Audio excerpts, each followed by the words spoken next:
नमः पार्वती पतये हर हर महादेव। ओम नमः शिवाय। ओम गण गणपते नमः। बोलिए करवा चौथ माता की जय। आप सभी को करवा चौथ की हार्दिक शुभकामनाएं। आइए आज के वीडियो में हम करवा चौथ माता की व्रत कथा का श्रवण करेंगे। करवा चौथ व्रत कथा को सुनने से पहले आपको अपने हाथ में थोड़ा अक्षत और पुष्प अवश्य रखना चाहिए और कथा सुनते वक्त आपको मन में ही करवा चौथ माता की जय, करवा चौथ माता की जय ध्यान करते रहना चाहिए और साथ ही साथ हुंकारा भी अवश्य भरना चाहिए। आइए अब हम सब मिलकर सच्चे दिल से करवा चौथ माता का ध्यान करते हुए उनके चरणों में अभिनंदन करते हुए करवा चौथ माता की व्रत कथा का श्रवण करते हैं और उनसे यह विनती करते हैं कि हमारे पति को अच्छा स्वास्थ्य और दीर्घ आयु प्रदान करें। करवा चौथ की व्रत कथा में बंडा भैया की कथा। एक वणिक परिवार में 7 बेटों की बहुएं थी। 6 बहुओं के पीहर वाले बहुत धनी थे और भरे पूरे परिवार के थे। छोटी 7वीं बहू के परिवार में कोई भाई बहन नहीं था तथा वह बहुत गरीब भी थी। इसी कारण 6 बहुओं के पीहर से बहुत सा दान दहेज आया था। उसके पश्चात भी उसके भाई जब तक बहुत सा सामान भी लाते रहते थे। इस तरह परिवार में उन 6 बहुओं का बड़ा मान सम्मान था। छोटी बहू घर का सारा काम काज करती थी किंतु सभी उसकी बुराई करते थे। प्यार उसके सास ससुर भी नहीं करते थे और उसे खरी खोटी सुनाते रहते थे। एक दिन छोटी बहू घर से अकेली निकल पड़ी और बियावान जंगल में जाकर जोर जोर से रोने लगी। आज करवा चौथ व्रत का दिन था। उसकी जेठानियों के घर से करवा चौथ व्रत के लिए उनके भाई करवा और सौभाग्य की सामग्री की पिटारियां लेकर आए थे। छोटी बहू के घर में कौन था जो उसके लिए कुछ लाता। इसी से वह दुखी होकर जंगल में रोती हुई विचरने लगी। एक नाग उसके रोने को सुन रहा था। वह अपने बिल में से निकलकर उसके सामने आया और मनुष्यों की बोली में पूछने लगा, बहन तुम क्यों रो रही हो? आज तो करवा चौथ व्रत का दिन है, हंसी खुशी व्रत करो। छोटी बहू पहले तो नाग को देखकर डर गई, फिर साहस करके बोली, आज करवा चौथ व्रत का दिन है। सब बहुओं के भाई आज करवा और बहुत सा सामान लेकर आए हैं। मेरे पीहर में कोई नहीं है जो मेरे लिए करवा और सामान लाता। काश मेरा भी कोई भाई होता तो मेरे लिए करवा लाता। यह सुन नाग को उस पर दया आई और बोला, बेटी तुम अपने घर जाओ, शायद तुम्हारा कोई मुंह बोला भाई घर पर करवा लेकर आए। यह सुन छोटी बहू घर आकर संतोष से सब कामों में लग गई। कुछ देर बाद एक मनुष्य आया और छोटी बहू की सास से बोला, मैं तुम्हारी छोटी बहू का भाई हूँ। उसके बचपन में ही मैं बाहर जाकर रहने लगा था, अब घर आया हूँ।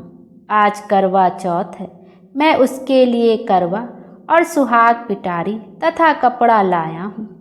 सास ससुर और सभी बहुएं उसके लाए हुए बहुमूल्य सामान को आंखें फाड़ फाड़ कर देखने लगी। वाह, इतना सामान और इतना बेशकीमती! छोटी बहू ने प्रसन्न होकर अपने भाई का खूब स्वागत सत्कार किया और सास ससुर ने भी उसको प्रेम से भोजन आदि कराकर विश्राम करने को कहा। करवा चौथ का व्रत हंसी खुशी हो गया। अगले दिन छोटी बहू का भाई उसकी सास से बोला, माता जी मैं बहन को कुछ दिन घर ले जाकर रखूँगा, आप इसे मेरे साथ भेज दें। सास ने उसे प्रसन्नतापूर्वक उसके भाई के साथ भेज दिया। वह मनुष्य रूप में नागों का राजा था। वह उसे ससुराल से अपने महल में लेकर आया और बोला, बहन तुम जितने दिन रह सको यहाँ हंसी खुशी रहो, अपनी इच्छा अनुसार खाओ पियो और सारे महल में जहाँ मर्जी हो वहाँ घूमो, लेकिन यह ख्याल रखना कि सामने वाली नांद का ढक्कन उठाकर कुछ देखना नहीं। छोटी बहू भाई के महल में आराम से रह रही थी। एक दिन जब भाई कहीं गया था तो उसने नांद का ढक्कन उठाकर देखने का विचार किया। उसने सोने महल में नांद के ढक्कन को उठाया तो उसे उसमें नाग के बच्चे इधर उधर घूमते मिले। जब उसे किसी के आने का आभास हुआ तो उसने जल्दी से उस ढक्कन को रख दिया। जल्दी जल्दी में ढक्कन रखने से एक नाग के बच्चे की पूंछ पर ढक्कन पड़ गया और वह उससे कट गई। शाम को नाग भैया आया। बहन ने सच बता कर कहा, अपनी गलती मानते हुए भाई से क्षमा मांगी। नाग भैया ने उसे क्षमा कर दिया। वह पूंछ कटा नाग बंडा बंडा नाम से बड़ा चिढ़ता था। उसने एक दिन नागिन माँ से पूछा उसकी पूंछ कैसे कटी। जब उसे मालूम हुआ कि उसकी बहन ने नांद का ढक्कन जल्दी जल्दी में रख दिया था सो उसकी पूंछ कट गई। बंडा बोला, मैं उससे बदला लूँगा, मैं कुछ नहीं जानता। माँ ने उसे समझाया कि यह गलती से हुआ था, जान कर तो नहीं किया था। बंडा बोला, यह सब मैं नहीं जानता, मैं उससे ज़रूर बदला लूँगा। एक दिन बंडा अपनी बहन के घर चुपचाप पहुंचकर छिप गया। वह अवसर की ताक में था कि उसे काट कर घायल करे। कमरे में जहाँ बंडा छिपा था और छोटी बहू बैठी थी वहीं उसकी सास आई और बातों ही बातों में उसने बहू से पूछा, बहू तुझे सबसे प्यारा भाई कौन लगता है? बहू ने तुरंत प्रसन्न होकर कहा, माता जी मुझे तो बंडा भैया सबसे प्यारा लगता है। बंडा यह बात सुन रहा था। वह सोचने लगा, मुझे धिक्कार है जो मैं अपनी बहन को जानबूझकर काटने आ गया हूँ। वह वहाँ से चुपचाप लौटने लगा।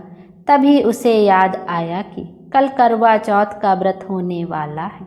उसने वहाँ से लौटकर करवा और अन्य ढेर सारा सामान इकट्ठा किया और अपनी बहन के घर लेकर पहुँच गया। बहन और उसकी सास ने उसका बहुत प्यार से स्वागत सत्कार किया। जब वह अपने घर पहुंचा तो माँ ने पूछा, क्या तुमने अपनी बहन से बदला ले लिया? बंडा बोला, माँ वह तो मुझे सबसे ज़्यादा प्यार करती है, ऐसी बहन से कहीं बदला लिया जाता है क्या? अब तो बंडा अपनी बहन के घर हर करवा चौथ पर करवा और अन्य सामान लेकर जाने लगा। सब लोग भाई बहन के प्यार से बहुत खुश थे। हे करवा चौथ माता, तुमने छोटी बहू के जैसे दुख के दिन फेरे, उसी तरह अपने व्रत करने वाली सभी माता बहनों को दुखों से दूर रखना और सुहागिनों को उनका सुहाग अक्षय कर उनको सब प्रकार से संतानों सहित सुख प्रदान करना। बोलिए करवा चौथ माता की जय। आइए अब करवा चौथ की एक अन्य कथा का भी श्रवण करते हैं। प्राचीन समय में एक पतिव्रता स्त्री थी, उसका नाम करवा था। वह अपने पति की सेवा करने में कोई कमी नहीं छोड़ती थी। एक कार्तिक कृष्ण पक्ष की चतुर्थी तिथि के दिन उसका पति जब नदी में स्नान कर रहा था तो एक मगरमच्छ उसका पैर पकड़कर नदी में ले जाने लगा। तब पति जोर जोर से करवा करवा कहकर पत्नी को मदद के लिए पुकारने लगा। पत्नी ने यह सब देखा तो उसने अपनी साड़ी में से एक सूत खींचकर मगर की ओर फेंक दिया। वह उस सूत के धागे से बंधकर पति को आगे नहीं ले जा सका। करवा ने फिर धर्मराज को पुकारा। उस पतिव्रता की पुकार पर धर्मराज वहां उपस्थित हुए और बोले, हे पतिव्रते, कहो क्या चाहती हो? करवा बोली, महाराज आप धर्मराज कहाते हो और यहाँ अधर्म हो रहा है। देखो मेरा पति नदी स्नान कर रहा था तो इस मगरमच्छ ने उन्हें पकड़ लिया है। आप उसे मारकर मेरे पति को बचाएं। यमराज बोले, हे पुत्री, मगरमच्छ की आयु अभी मरने की नहीं हुई है, अभी इसकी आयु शेष है, इसलिए मैं इसको मृत्यु नहीं दे सकता। करवा बोली, भगवान आप धर्मराज हैं, आपका धर्म दुष्टों को दंड देने का है, फिर आप ऐसा क्यों नहीं करते। धर्मराज उसकी बात सुनकर मौन थे। तब करवा फिर बोली, तो अब मैं ही मगरमच्छ को नदी सहित नष्ट कर देती हूँ। यमराज बोले, ऐसा मत करो पतिव्रते, नदी के नष्ट होने ते सभी प्राणी दुखी हो जाएंगे। ऐसा कहकर उन्होंने उसके पति को छुड़ाकर मगर को सीधा यमपुरी भेज दिया और कहा, देवी आज कार्तिक कृष्ण पक्ष की चतुर्थी है, श्री गणेश जी की पूजा का दिन है।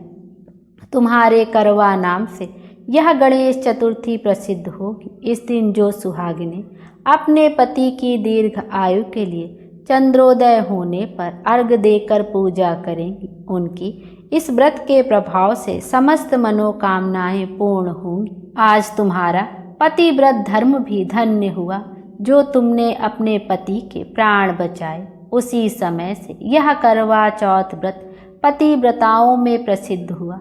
हे चौथ माता, जैसा पुण्य फल पतिव्रता करवा को आपने अपनी कृपा से प्रदान किया, उसी तरह समस्त पतिव्रताओं के उनके करवा चौथ व्रत का फल प्रदान करें और उनके पतियों को दीर्घ आयु एवं सुख प्राप्त कराएं। बोलिए करवा चौथ माता की जय, गणेश जी महाराज की जय। गणेश जी महाराज हम सब की मनोकामना पूर्ण करें और हमारे जीवन को खुशियों से भर दें। Thank you.